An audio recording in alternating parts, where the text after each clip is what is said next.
3월 11일 고린도전서 5장 1절부터 13절 말씀입니다. 너희 중에 심지어 음행이 있다 함을 들으니 그런 음행은 이방인 중에서도 없는 것이라. 누가 그 아버지의 아내를 취하였다 하는도다. 그리하고도 너희가 오히려 교만하여져서 어찌하여 통한이 여기지 아니하고 그 일 행한 자를 너희 중에서 쫓아내지 아니하였느냐. 내가 실로 몸으로는 떠나 있으나 영으로는 함께 있어서 거기 있는 것 같이 이런 일 행한 자를 이미 판단하였노라. 주 예수의 이름으로 너희가 내 영과 함께 모여서 우리 주 예수의 능력으로 이런 자를 사탄에게 내주었으니 이는 육신은 멸하고 영은 주 예수의 날에 구원을 받게 하려 함이라. 너희가 자랑하는 것이 옳지 아니하도다. 적은 누룩이 온 덩이에 퍼지는 것을 알지 못하느냐. 너희는 누룩 없는 자인데 새 덩어리가 되기 위하여 묵은 누룩을 내버리라. 우리의 유월절 양 곧 그리스도께서 희생되셨느니라. 이러므로 우리가 명절을 지키되 묵은 누룩으로도 말고 악하고 악의에 찬 누룩으로도 말고 누룩이 없이 오직 순전함과 진실함의 떡으로 하자.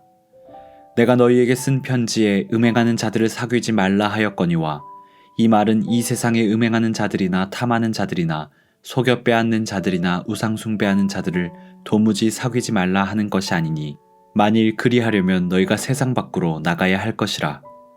이제 내가 너희에게 쓴 것은 만일 어떤 형제라 일컫는 자가 음행하거나 탐욕을 부리거나 우상 숭배를 하거나 모욕하거나 술 취하거나 속여 빼앗거든 사귀지도 말고 그런 자와는 함께 먹지도 말라 함이라.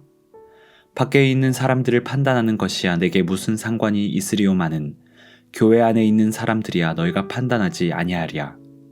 밖에 있는 사람들은 하나님이 심판하시려니와 이 악한 사람은 너희 중에서 내쫓으라. 오늘 말씀의 제목은 죄를 징계해야 하는 이유입니다. 은혜롭게 합시다 라는 말을 많이 들어보셨을 것입니다. 참 좋은 말인데 이것이 어떤 문제와 연결이 되면 적당히 하고 넘어갑시다로 들립니다. 그러나 오늘 말씀을 보면 바울은 교회 내 죄를 징계하라고 말합니다.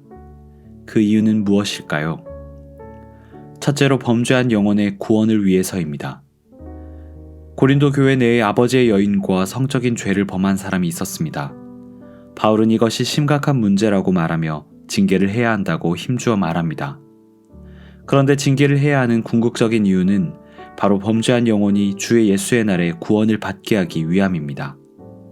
흔히 벌 주고 혼내기 위해 징계해야 한다고 생각합니다. 하지만 교회에서는 죄를 회개하고 돌이켜 구원받게 하기 위하여 징계합니다. 둘째로 교회 공동체를 보호하기 위해서입니다. 죄는 단지 개인만 파괴하는 것이 아니라 공동체 역시 파괴합니다. 게다가 아주 빨리 크게 퍼집니다. 그래서 바울은 6절에서 적은 누룩이 온 덩어리에 퍼지는 것을 알지 못하느냐라고 말합니다. 아주 사소해 보이는 죄, 드러나지 않는 것이라도 죄는 파괴력이 강하기에 얼마든지 공동체를 무너뜨릴 수 있습니다. 모두를 보호하기 위해 징계해야 합니다. 그러나 이것이 다수를 위해 소수를 희생시키는 것은 아님을 기억해야 합니다. 셋째로 교회는 거룩한 공동체이기 때문입니다. 앞서 두 가지 이유가 실천적인 측면이었다면 교회가 징계를 해야 하는 마지막 이유는 존재론적인 측면에 있습니다. 교회가 죄를 징계해야 하는 마지막 이유는 교회 자체가 거룩한 공동체이기 때문입니다. 교회 밖에 있는 사람들을 심판할 필요가 없는 이유는 그들은 거룩한 공동체가 아니기 때문이고 하나님께서 그들을 심판할 것이기 때문입니다. 그러나 교회는 거룩하신 하나님을 닮은 공동체이기에 죄를 단호하게 처리해야 합니다. 거룩하신 하나님을 닮아 죄를 엄히 대하는 교회 되기를 바랍니다.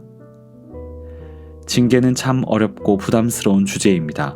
그러나 말씀이 전하는 바대로 순종하여 죄를 엄히 대하는 우리 교회가 되기를 바랍니다.